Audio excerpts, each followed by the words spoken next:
Bonjour et bienvenue dans votre chaîne de soutien scolaire gratuit. Bienvenue aussi dans cette série de mots de français. Le mot d'aujourd'hui est le suivant. En, qui s'écrit O-N. Découvrons ce mot ensemble. On va voir quelques phrases. Chez moi, on mange à midi. Une autre phrase. On frappe à la porte. Une troisième phrase. On doit compter sur soi-même. Un autre exemple, on finit sa soupe. Alors, on remarque que ce mot est un sujet. Il est suivi d'un verbe. Ce verbe, ici le verbe manger, ici, c'est le verbe frapper. Ici, c'est le verbe devoir. Et dans cet exemple, c'est le verbe finir. Ces verbes sont tous conjugués à la troisième personne du singulier. Donc ici, on peut être remplacé par il ou elle. Donc on peut dire, puisque le verbe est à la troisième personne du singulier, il mange ou bien on mange. Il mange ou bien elle mange. Il frappe ou bien elle frappe. Il doit ou bien elle doit. Il finit ou bien elle finit. Mais le sens de la phrase ne permet pas qu'on remplace on par il ou elle. On va maintenant voir pourquoi. Donc si on est un sujet, c'est un pronom personnel. C'est un pronom personnel indéfini. C'est un pronom personnel indéfini. Donc, il cache derrière lui un autre pronom personnel ou bien un autre sujet. Donc, on peut cacher derrière lui nous. Il peut aussi cacher derrière lui un sujet qui est inconnu. Donc, le sujet, on ne le connaît pas. Donc, on utilise on pour parler d'un sujet qu'on ne connaît pas. On aussi peut remplacer les gens, les hommes, tout le monde.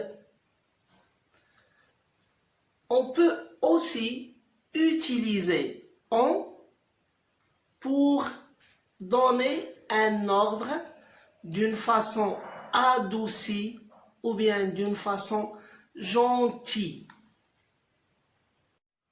On va voir maintenant que cache le pronom en dans chacune de ces phrases. Chez moi, on mange à midi. Alors, on peut remplacer en par nous. On va voir si le sens va le permettre. Chez moi, nous mangeons à midi. Donc ici, on veut dire moi et ma famille, c'est-à-dire nous. Donc, on peut remplacer on dans cette phrase par nous. Seulement, il faut faire attention à l'accord du verbe. Ici, nous avons on mange à la troisième personne du singulier.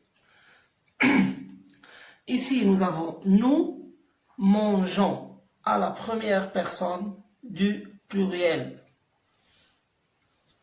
Regardons maintenant la deuxième phrase. On frappe à la porte. Est-ce qu'on peut remplacer on par nous? Non. Donc, on est à l'intérieur. Je suis, par exemple, à l'intérieur de la maison et j'entends frapper à la porte. Donc, je me dis, on frappe à la porte.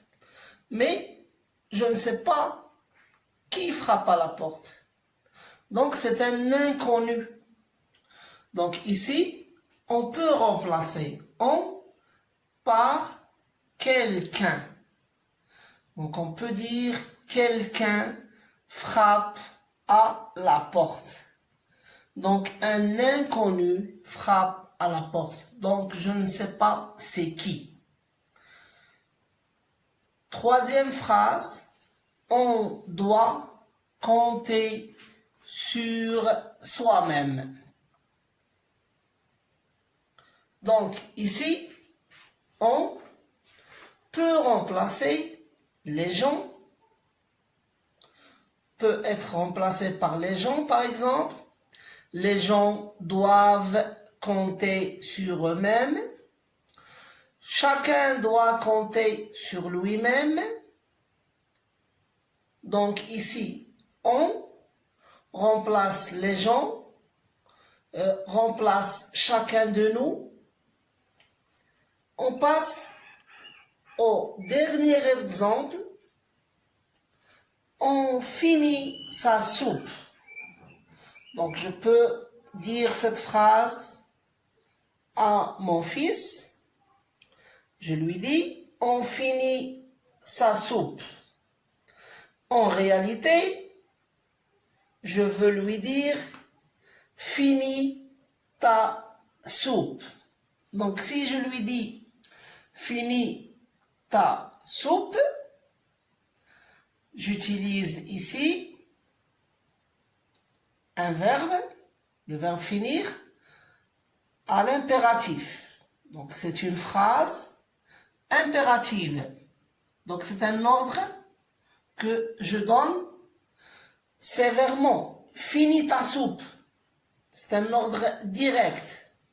Si je veux un peu adoucir cet ordre, je peux dire on finit sa soupe. Mon fils va directement savoir que j'ai envie de lui dire finis ta soupe. Avant de nous quitter, j'aimerais bien vous attirer l'attention sur le fait que on est différent de ont. Donc, on vient de voir que on est un pronom personnel toujours suivi d'un verbe conjugué à la troisième personne du singulier. On avec ont, c'est le verbe avoir conjugué au présent à la troisième personne du pluriel. On va se quitter maintenant. Je vous demande de vous abonner à ma chaîne et à la prochaine fois.